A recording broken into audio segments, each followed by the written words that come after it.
Hello guys, welcome back to my YouTube channel. हम आपको आज डीसी मशीन के बारे में बताएंगे, जो कि डीसी मशीन कितने प्रकार की होती है, डीसी मशीन में कौन कौन से पार्ट्स होते हैं। डीसी मशीन जैसे बात करते हैं तो डीसी मशीन आपकी दो प्रकार की होती है। एक आपका डीसी जनरेटर होता है, दूसरा आपका डीसी मोटर होता है। ठीक है, आज हम इसी टॉपिक पे चर्चा करेंगे। जैसा कि आप देख पा रहे होंगे बोर्ड पे, मैंने यहाँ पे लिखा हुआ है डीसी मशीन की संरचना। ठीक है, डीसी मशीन की संरचना। डीसी मशीन जो होती है पहले वो जानते हैं। एक आपकी डीसी जनरेटर होता है, दूसरा आपका डीसी मोटर होता है। ठीक है, इसकी जो संरचना होती है वो दोनों की समान होती है। इसके हमने अलग अलग पार्ट डिवाइड किए हैं। जैसा कि आप देख पा रहे होंगे पार्ट्स एंड भाग। जो पार्ट्स होते हैं उन्हीं को हम लोग भाग के नाम से जानते हैं। जो डीसी मशीन की संरचना होती है उसको हम कैसे करते हैं, ये सारी चीजें आज हम इस वीडियो के तहत में जानेंगे। अगर अभी तक आपने हमारे इस YouTube चैनल को लाइक और सब्सक्राइब नहीं किया है तो आप जल्दी से कर लें। नेक्स्ट आगे यहाँ पे बात करते हैं जो आपका डीसी जनरेटर हो या मोटर हो। ठीक है, इनकी परिभाषाएं सेम इसके विपरीत रहती हैं। अगर हम यहाँ पे बात करें डीसी जनरेटर की, तो डीसी जनरेटर ऐसी एक मशीन होती है जिसको हम यांत्रिक ऊर्जा देके और विद्युत ऊर्जा प्राप्त करते हैं। सेम उसी रिकॉर्डिंग यहाँ पे डीसी मोटर में है। डीसी मोटर को हम लोग डीसी विद्युत सप्लाई देके यांत्रिक या मैकेनिकल ऊर्जा को प्राप्त करते हैं। ठीक है, अब इसके भाग के बारे में जानेंगे कि कौन कौन से भाग होते हैं। तो हमने इसमें डिवाइड किया है। जो पार्ट्स होते हैं वो दो प्रकार के होते हैं। एक तो आपका स्टेटर पार्ट होता है, दूसरा आपका रोटर पार्ट होता है।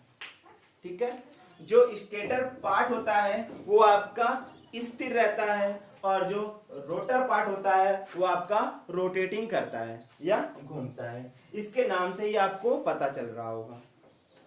इसके बाद बात करते हैं जो स्टेटर है। स्टेटर में कौन कौन से पॉइंट आते हैं, सेम इसी तरीके से रोटर में कौन कौन से पॉइंट आते हैं। जो मेन पॉइंट है वो हमने यहाँ पे लिखाए हुए हैं, जो कि आप इस तरीके से देख पा रहे होंगे। ठीक है, तो यहाँ पे बात करते हैं स्टेटर की पार्ट की। जो स्टेटर का पार्ट्स होता है उसमें जो एक नंबर दिया है उसमें आपका बॉडी होता है। बॉडी को हम लोग अलग अलग नामों से जानते हैं। कहीं पे आपको योक मिलेगा, कहीं पे आपको केस मिलेगा और कहीं पे आपको कवर फ्रेम के जानने को मिलेगा।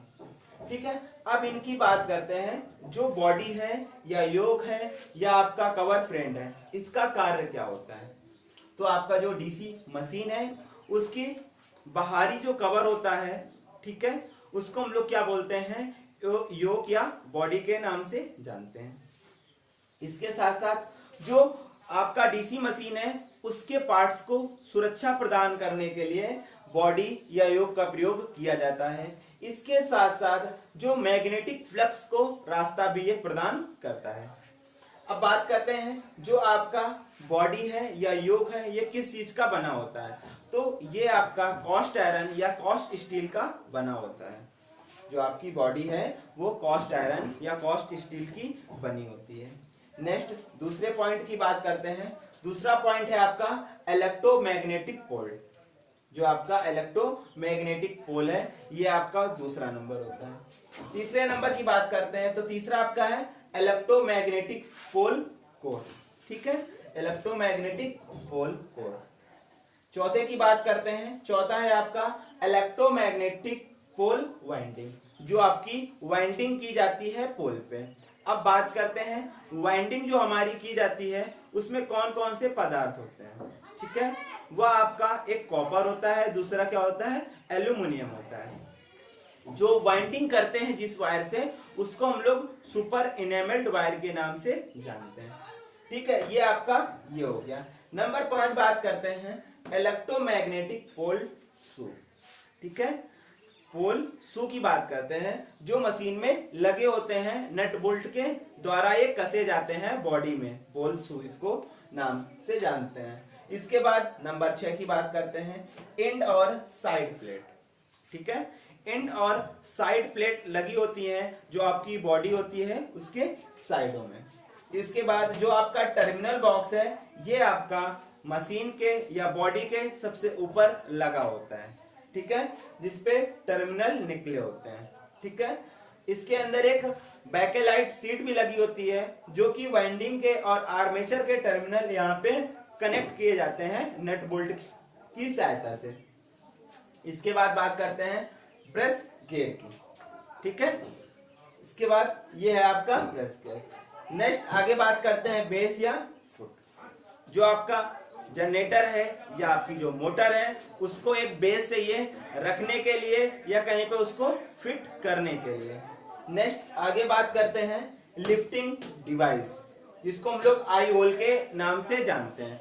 अगर आपके पास बड़ा मशीन है, जैसे कोई जनरेटर हो गया या कोई डीसी मोटर हो गई, उसको एक स्थान से दूसरे स्थान तक शिफ्ट करने के लिए हमें किस चीज की जरूरत पड़ती है? लिफ्टिंग डिवाइस या आई होल की। जो कि आई होल आपके जो डिवाइस होती है या हम जिसको मशीन बोल सकते हैं, वो आपके बैलेंस में लगा होता है। ठीक है, यहाँ पे ये आपका दिया हुआ है। ये सारी चीजें हमने इसमें जानी हुई है। नेक्स्ट आगे देखते हैं इसी में।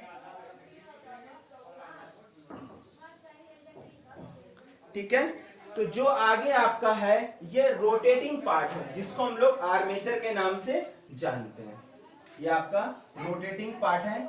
एक पार्ट की तो हम लोग बात कर चुके हैं, जान चुके हैं कि ये स्थिर वाले भाग में लगे होते हैं। ये आपका क्या है? एक आर्मेचर है।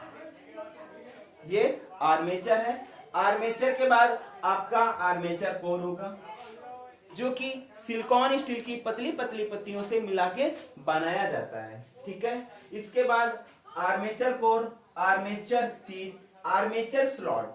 ठीक है, जो आर्मेचर स्लॉट होता है वो आपके 3 प्रकार के होते हैं। इसके बाद बात करते हैं आर्मेचर वाइंडिंग। ठीक है, आर्मेचर जिस तरीके से यहाँ पे आपकी मैग्नेट पोल वाइंडिंग की जाती है उसी तरीके से इसमें आर्मेचर वाइंडिंग करते हैं। जब आर्मेचर वाइंडिंग करते हैं, ठीक है, इसके बाद नेक्स्ट आगे है आपका कम्यूटेटर। कम्यूटेटर आपका हार्ड ड्रोन कॉपर से बना होता है। इसके बाद बैरिंग की बात करते हैं। जो आपकी बैरिंग होती है इस आर्मेचर को फ्री घुमाने के लिए। इसके बाद आपका ये जो सॉफ्ट है, सॉफ्ट आपका माइंड स्टील का बना होता है। इसी सॉफ्ट के ऊपर आपकी क्या लगी होती है? बैरिंग लगी होती है। ये आपकी बैरिंग लगी होती है। अब इसी सॉफ्ट के ऊपर आपका ये कम्यूटेटर भी लगा होता है। ठीक है, पहले क्या करते हैं, सॉफ्ट के ऊपर हम लोग बैकेलाइट को लगाते हैं। बैकेलाइट के ऊपर फिर हम लोग किसको लगाते हैं? इस कम्यूटेटर को लगाते हैं। ठीक है, कम्यूटेटर के जो अलग अलग खंड होते हैं उसको हम लोग सिगमेंट के नाम से जानते हैं। ठीक है, एक सिगमेंट जो होता है उसके बीच में हम लोग क्या भरते हैं? माइका की पतली पतली लेयर को भरा जाता है। ये आपका इसमें होगा। अब जो हमारा आर्मेचर वाइंडिंग होता है, ठीक है, आर्मेचर वाइंडिंग होता है जो हम लोग कम्यूटेटर पे कनेक्ट करते हैं। ठीक है, कम्यूटेटर इसका पूरा भाग हो गया। और जो एक सिगमेंट होता है, एक क्या होता है? सिगमेंट होता है। उस सिगमेंट पे हम लोग क्या करते हैं? आर्मेचर वाइंडिंग की सोल्डरिंग करते हैं। जिस पॉइंट पे हम लोग सोल्डरिंग करते हैं सिगमेंट और वाइंडिंग को, उसको हम लोग क्या बोलते हैं? राइजर पॉइंट के नाम से जानते हैं। ये आपसे क्वेश्चन पूछा जाता है। ठीक है, इसके बाद बात करते हैं की बात करते हैं। ये की आपकी सॉफ्ट में बनी होती है। ठीक है, सॉफ्ट आपकी कुछ इस तरीके से दिखेगी। ये आपकी क्या है? एक सॉफ्ट है। ठीक है, ये आपकी सॉफ्ट है। यहाँ पे की बनी होगी इस तरीके से। ठीक है, ये आपकी इस तरीके से की बनी होगी सॉफ्ट पे। ये की आपकी बैरिंग वो पुली पुलर या गियर को लगाने के लिए ये बनाई जाती है आपकी की। इसके बाद बात करते हैं मोटर या आर्मेचर को ठंडा रखने के लिए हम लोग क्या लगाते हैं? फैन या रेफ्रिजरेटर को लगाते हैं। बाकी आपकी जो डीसी मशीन होती है वो एसी की तुलना में ज्यादा ओपन रहती है या ज्यादा खुली हुई रहती है।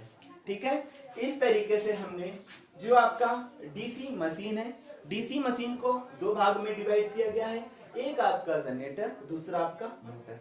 ठीक है, इसकी जो संरचना होती है वो दोनों की एक समान होती है, दोनों के पार्ट्स जो होते हैं वो एक समान होते हैं।